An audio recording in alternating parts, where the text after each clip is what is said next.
Now, you may be saying, all of that's probably true. It may not be that complicated, and you probably can teach it, but here's my question for you. Why are you talking about this in church? I came to church because I want to understand about God and what God cares about, and I just don't think you ought to talk about church and God. That ought to not get mixed up. And to be honest with you, I get why you'd say that, because the church has goofed this up so much, and it often feels like when anybody in my position wants to talk to somebody about money, it almost feels like they got their hand in your pocket already trying to get something from you. But I want to say to you, that's not where we are. And I can just assure you, and you can ask any question you want to about finances around here, and here's what you'll find out. We are not talking to you about money because we need anything from you.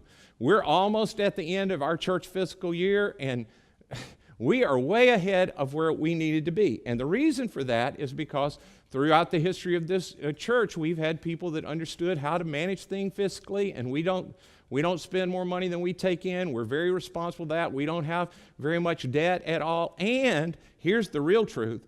Sitting around you right now are all kinds of people who consider Community Christian their church home, and they have done such a great job of funding everything we do in this church and in our community. We are not a church that feels like we need to go out and fundraise for anything. We don't fundraise at all. We just believe that the people in our church can fund everything God has called our church to do.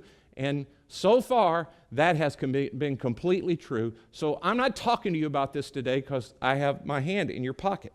I'm talking about this today in church because Jesus talks so much about this, and he makes a really important point for those of us who are here. And what we've been saying is we want to learn how to do every part of our life from Jesus. Well, Jesus talks about money and you and me a lot. Now, I want to read you a few things that Jesus had to say about this, and this first one is really big, and before I read it to you, I want you to get something really clear. What I'm about to read to you is not Jesus saying this is a good thing or a bad thing. He's just saying this is a thing. It's like when somebody says to you, hey, you know, what goes up comes down. That's not a good or bad thing. It's just the thing. It's just gravity. It's like a law. It just is truth. So what I'm about to read to you, Jesus is not saying, hey, it's bad that it's this way or it's good that this way. He's just saying this is the way it is. Now, here's what he said about it. He said, for where your treasure is, there your heart will be also. And that's just true. It's just like gravity.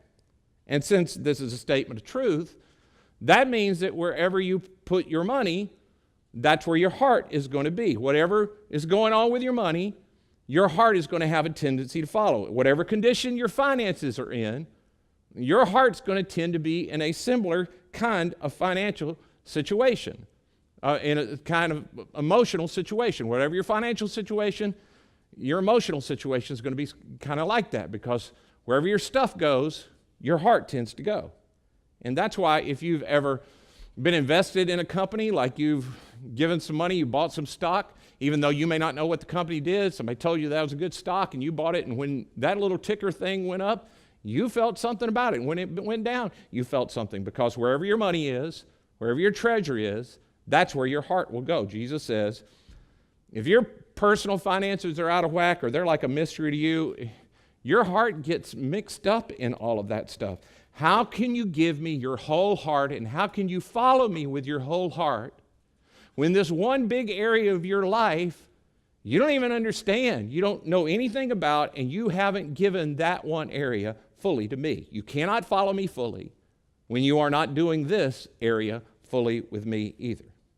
I'll give you another big one, he said. He says, no one can serve two masters. Nobody. Either he'll hate one and be devoted to the other, or he'll be devoted to one and hate the other. You cannot, notice his conclusion, you cannot serve both God and money. Now, you sort of get that, but I'll be honest with you. If I'd given you a test before you read Jesus' conclusion there, and I'd said, hey, Jesus says you cannot serve both God and blank, fill in the blank, most of you would not have put money in that blank. If you didn't know this verse, you would not have said, Jesus said you can't serve God and money. you'd have said, Jesus said, you cannot serve God and the devil, or you can't serve God and Allah, you can't serve God and Buddha, you can't serve God and somebody else. But Jesus says the primary competition for God for most of us is not somebody, it's your stuff. The primary competition God has for most of us is your heart gets pulled toward your stuff, and so you can't serve both God and our stuff. The number one competition to God in our life is often our stuff. And Jesus is just saying, hey, if you're going to follow me, if that's what you say you want to do, you want to be a follower of mine, you want to do your life the way I ask you to do, you have got to get this area straight in your life. It's why I really say to middle, high school, college students, those of you who are just starting out, you're trying to figure this out, really lean into this, because Jesus is saying every other area of your life, you can't get it devoted to me until you get this area of your life. You can't wholeheartedly follow me until you get this area right. Listen to this last verse, and this is from the older part of the Bible. It's written by a pretty wealthy guy, one of the wealthiest guys who's ever lived. He writes a book called Proverbs. Here's what he says. He says, "The rich rule over the poor, and the borrower is servant to the lender."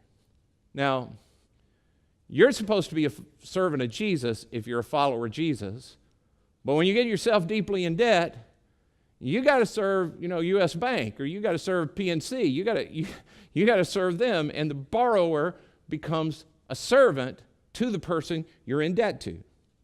That's why it's really important that we occasionally talk about money in church, because God is interested not in your money, God's interested in you.